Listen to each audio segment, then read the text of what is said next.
E aí, pessoal que acompanha o Rede Esportiva, estamos fazendo mais um vídeo na cobertura da Copa do Mundo de Futebol Feminino, que está acontecendo na França. O Brasil jogou mais uma vez pela segunda rodada e perdeu. Dessa vez o jogo foi contra a Austrália. O placar foi 3-2 para as australianas.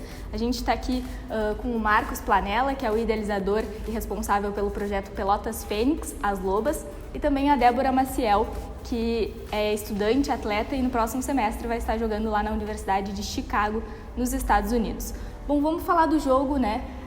Brasil e Austrália, como é que vocês analisaram essa partida? O Brasil saiu vencendo por 2-0, depois sofreu a virada.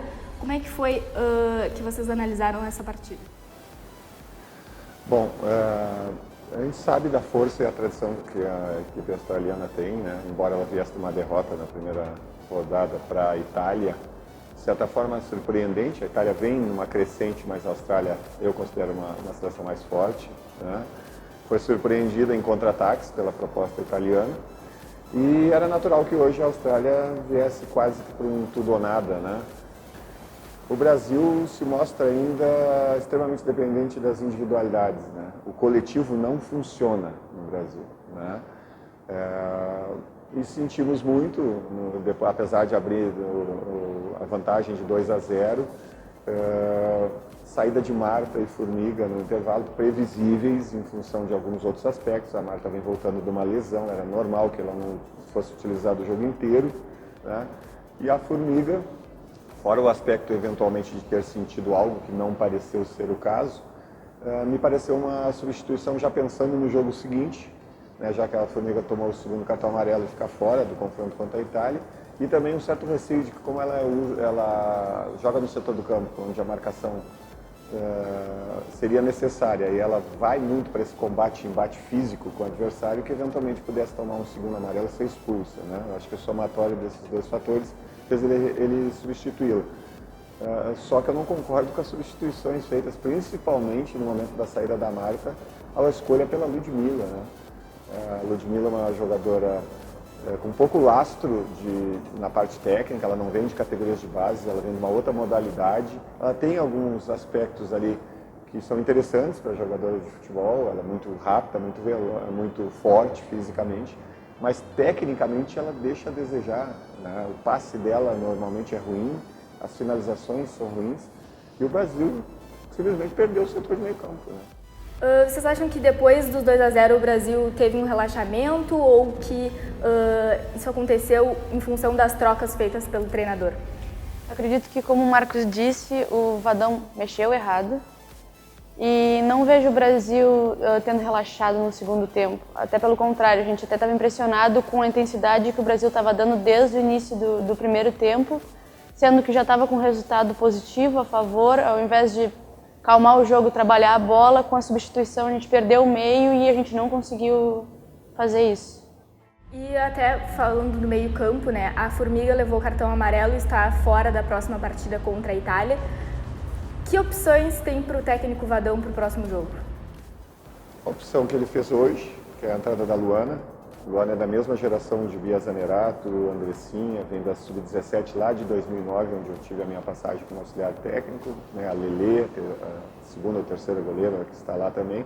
É uma boa jogadora, mas é uma volante, né? Mais de contenção, né? Para esse jogo, eu entendo que não seria a opção ideal, né?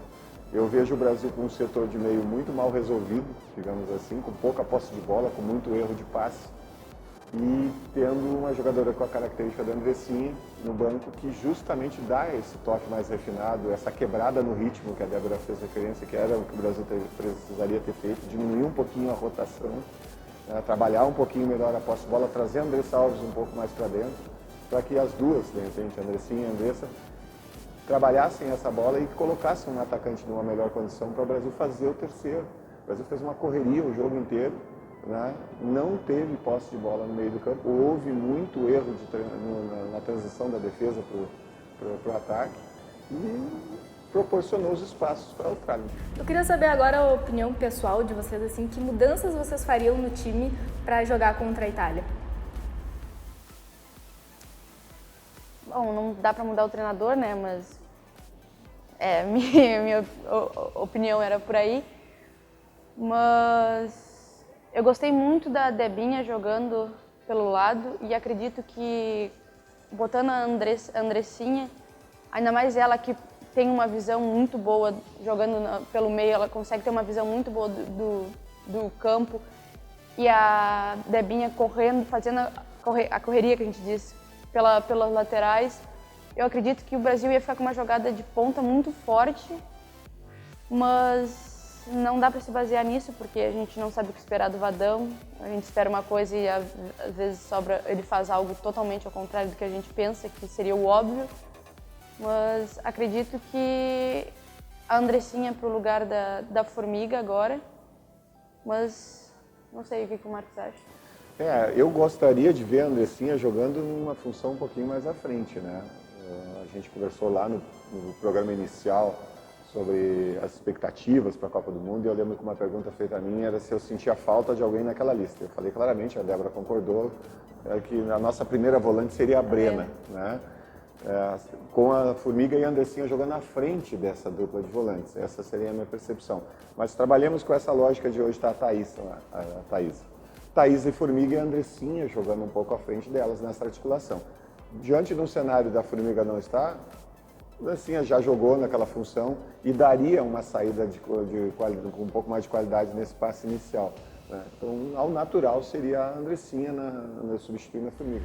Bom, e a Itália surpreendeu, na primeira rodada venceu a Austrália, essa mesma que jogou contra o Brasil. O que a gente pode esperar então dessa Itália que joga contra a seleção brasileira? Dificuldades.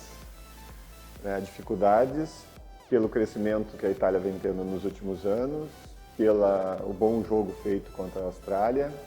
Provavelmente vai repetir a proposta de jogar atrás em contra-ataques contra o Brasil, e pelas dificuldades do Brasil, né? Por ele não encontrar o seu meio de jogar ainda. O Brasil ainda é uma equipe em formação dentro da Copa do Mundo. O Brasil parece uma equipe que juntaram agora, do nada, e é incrível. Eu fiquei impressionada com a quantidade de erros de passes do Brasil para serem jogadora desse nível.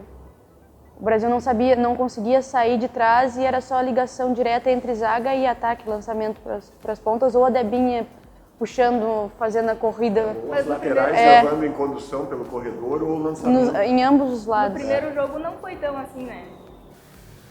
O primeiro jogo não é parâmetro, eu lembro que eu falava isso, a Jamaica é muito fraca, talvez a Jamaica ganhe nessa Copa só da Tailândia, se fizerem um jogo, né? Então não é parâmetro de avaliação naquele momento. Foi bom, foi importante ganhar na estreia, para quebrar aquela sequência horrível de resultados, para tirar um pouco da pressão em cima da comissão técnica e do grupo, mas não foi muito parâmetro para o que a gente sabia que ia vir na sequência. Bom, os dois jogos, então, do grupo Brasil e Itália, Austrália e Jamaica, são no mesmo horário, terça-feira, dia 18, às 4 horas da tarde. E a gente aproveita aqui para agradecer também ao Botequim da Praça pelo espaço da gravação.